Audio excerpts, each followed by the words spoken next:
Hello குட்டீஸ், நான் தான் உங்கள் ரிஜா அக்கா பேசுகிறேன். இன்றைக்கி நான் உங்களுக்கு ஒரு சூப்பரான கதை சொல்ல போகிறேன். நீங்கள் எல்லோரும் ஆர்வமாக இருக்கீங்களா? கதை கேட்கலாமா?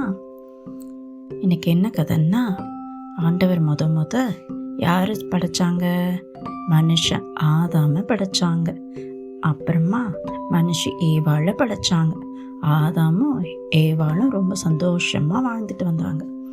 அப்போ அவங்களுக்கு 2 பசங்க இருந்தாங்க. மூத்த அண்ணன் பேர் காயின், 2வது அண்ணன் பேர் ஆபேல். அவங்க 4 பேரும் ரொம்ப சந்தோஷமாக வாழ்ந்துட்டு வந்தாங்க. இந்த காயின் அண்ணன் என்ன வேலை செஞ்சாங்கன்னா, வயல் வேலை பார்த்தாங்க. வயலில் நிறைய செடியெல்லாம் நட்டு நிறைய காய்கறிகள்லாம் பயிர் செஞ்சாங்க. அப்புறமா நம்ம ஆபேல் அண்ணன் என்ன பண்ணாங்கன்னா, நிறைய ஆடெல்லாம் வச்சு ஆடு வளர்த்துட்டு இருந்தாங்க. அப்போ நிறைய ஆடுகள்லாம் இருந்துச்சு அவங்கள்ட்ட.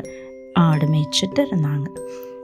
ஒரு நாள் இவங்க 2 பேரும், சரி நம்ம கடவுளுக்கு காணிக்கை செலுத்தலாம், நம்ம கடவுள் நம்மளை ரொம்ப நல்லா பார்த்துக்கிறாங்கல்ல, அதனால நமக்கு ஆண்டவருக்கு நன்றி சொல்கிற வண்ணமாக நம்ம காணிக்கை செலுத்துவோம் அப்படின்னு 2 பேரும் காணிக்கை மேடைக்கிட்ட அவங்கவுங்க காணிக்கையை எடுத்துகிட்டு வந்தாங்க. காயின் என்ன பண்ணாங்க, அவங்க வயலில் விளைஞ்சதை எடுத்துகிட்டு வந்தாங்க. ஆபேல் என்ன பண்ணாங்க, அவங்க ஆட்டு மந்தையிலிருந்து ரொம்ப சூப்பரான ஒரு ஆட்டுக்குட்டி, கொள்ளுன்னு ஒரு ஆட்டுக்குட்டி எடுத்துகிட்டு காணிக்கை சேர்த்துறதுக்கு வந்தாங்க. 2 பேரும் காணிக்கை மேடையில் வச்சாங்க. காயின் என்ன வச்சாங்க, காய்கறிகள் எல்லாம் வச்சாங்க. ஆபேல் கொளுத்த ஆட்டுக்குட்டியை காணிக்கை மேடையில் வச்சாங்க. 2 பேரும் ஆண்டவர்கிட்ட ப்ரே பண்ணாங்க. இப்போ ப்ரே பண்ணும்போது ஆண்டவர் என்ன பண்ணாங்க, ஆபேல் அண்ணனோட காணிக்கையை மட்டும் எடுத்துக்கிட்டாங்க. காயின் அண்ணனோட காணிக்கையை எடுத்துக்கல. ஆனால் காயின் அண்ணனுக்கு ரொம்ப சோகமாயிடுச்சு. என்னடா, ஆண்டவர் நம்மளோட காணிக்கை எடுத்துக்கவே இல்லை, ஆபேலோட காணிக்கையை மட்டும் எடுத்துக்கிட்டாங்களே அப்படின்னு ரொம்ப சோகமாயிட்டாங்க. என்ன பண்ணுறாங்க இப்போன்னு பார்க்கலாமா?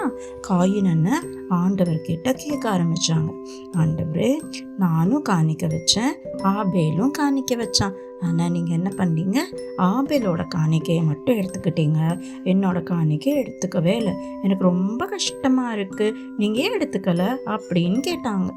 அப்போ ஆண்டவர் சொன்னாங்களாம், காயின், ஆபேல் என்ன பண்ணா, அவனோட ஆட்டு மந்தையில் இருக்கக்கூடிய கொளுத்த ஆட்டுக்குட்டியாக பார்த்து, ரொம்ப சூப்பராக இருக்க குட்டியை பார்த்து எனக்கு காணிக்க கொடுத்தான். ஆனால் நீ என்ன பண்ண, நீ சிறப்பானதெல்லாம் பார்க்கல, ஏதோ ஆண்டவருக்கு காணிக்கை செலுத்தணும்னு இருந்த காய்கறிகள் எல்லாம் அப்படியே எடுத்துகிட்டு வந்து எனக்கு காணிக்கை செஞ்ச. சிறப்பான காய்கறிகள்லாம் நீ எனக்கு வைக்கவே இல்லை, அதனால தான் நான் உன்னோட காணிக்கையை ஏற்றுக்கலை. நீ சிறப்பான காணிக்கையாக எனக்கு கொடுத்துருந்தா நான் கண்டிப்பாக எடுத்துருந்துருப்பேன். ஆனால் நீ எனக்கு சிறப்பானதாக வைக்கலல்ல, எது நல்லா இருக்கோ அதை தானே காணிக்கையாக வைக்கணும். நீ அந்த மாதிரி டைம் ஸ்பெண்ட் பண்ணி எனக்கு காணிக்கையை கொடுக்கல, அதனால தான் நான் உன்னோட காணிக்கையை எடுத்துக்கல. எப்போவுமே குட்டீஸ், நம்ம ஆண்டவருக்கு காணிக்கை செலுத்துகிறோம், நன்றி செலுத்துகிறோம் அப்படின்னா ஸ்பெஷல் டைம் ஒதுக்கி ஆண்டவருக்கு நன்றி செலுத்தணும்.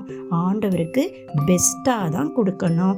ஏனோ தானோன்னு என்ன பண்ணக்கூடாது, எந்த காரியத்தையும் செய்யக்கூடாது, எல்லா காரியத்தையும் பெர்ஃபெக்டாக செய்யணும். அப்படின்னா தான் ஆண்டவர் எடுத்துக்குவாங்க. ஆண்டவருக்கு நன்றி செலுத்தலாமா?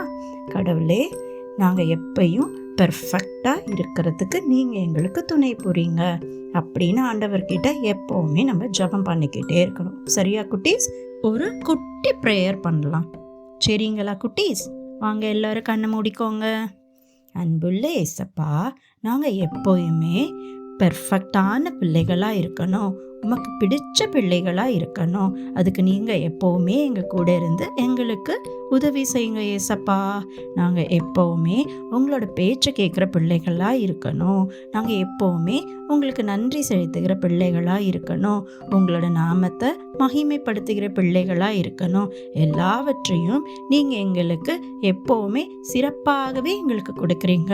நாங்களும் உங்களை போலவே சிறப்பானவற்றை உங்களுக்கு காணிக்கையாக செலுத்த எங்களுக்கு உதவி செய்ய வேண்டும் என்று எங்கள் நாதர் இயேசு கிறிஸ்துவின் வழியாக கேட்கிறோம், எங்கள் ஜீவனுள்ள நல்ல பிதாவே. ஆமேன். சரியா குட்டீஸ்? நம்ம எப்போயுமே ஆண்டவருக்கு சிறப்பான காணிக்கையை தான் செலுத்தணும். ஓகே குட்டீஸ், பாய் பாய். நான் உங்களுக்கு இன்னொரு நாள் அடுத்த கதையை சொல்கிறேன்.